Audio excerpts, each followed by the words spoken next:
Il mio nome è Mariano Pesce, sono titolare insieme al mio socio, lo chef Gaetano Iodice, di questo piccolo ristorantino piccolo come dimensioni ma grande per noi. Ci abbiamo messo un po' di anni per farlo e siamo contentissimi. E cosa facciamo di buono? È tutto giornaliero, sottolineo giornaliero perché realmente lo chef tutte le mattine va in prima persona a comprare quello che è il pesce di tutti i giorni. Quindi la novità può cambiare da un giorno all'altro, il piatto può variare da un giorno all'altro e quindi è tutto a fantasia anche dello chef. Poi c'è sempre anche un'alternativa di carne per chi non può mangiare pesce o non lo preferisce. Abbiamo sempre una piccola alternativa. Il menù è composto da 4 antipasti, 4 primi e 4 secondi.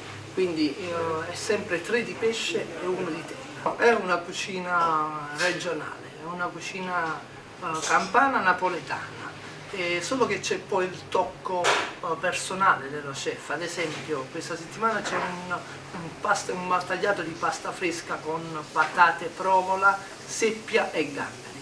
Patate e provola è un classico e lui ce l'ha aggiunta poi del tocco finale che è un'equilibratura di pesce e di terra e quindi esce un risultato straordinario.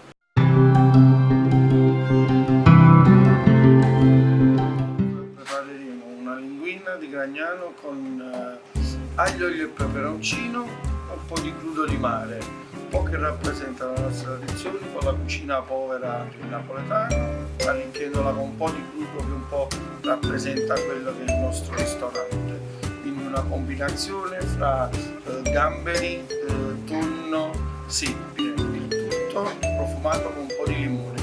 Allora, per preparare questo piatto iniziamo prima con pulire i nostri crostacei, quindi il gambero rosso di Mazzara e delle mazzancolle di Procida. Poi abbiamo una seppia, la facciamo aggiungere. Allo stesso tempo facciamo un po' di carpaccio con il nostro tonno. Il tutto va condito leggermente con un po' di sale e un filo d'olio. Partiamo con la preparazione sui fornelli. Mettiamo il nostro olio d'oliva, dell'aglio, lo portiamo a una temperatura non molto alta facendolo rosolare un po'. Dopodiché spegniamo un po' sotto lasciandolo un po' in infusione. Per ripartire con l'olio, con le teste dei carapacei ci facciamo un fumetto di gamberi che andremo a unire solo dopo all'aglio e olio.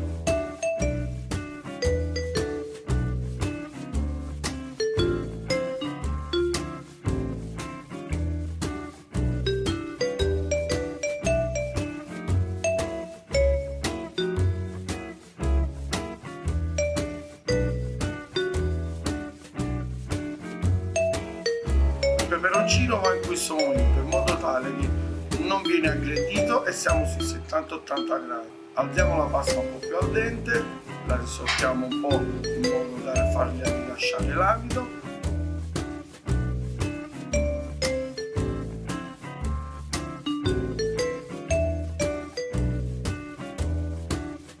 A questo punto impiattiamo un prezzemolo e adagiamo il nostro crudo preparato prima sopra zeste di limone, grattugiata di limone e piatto e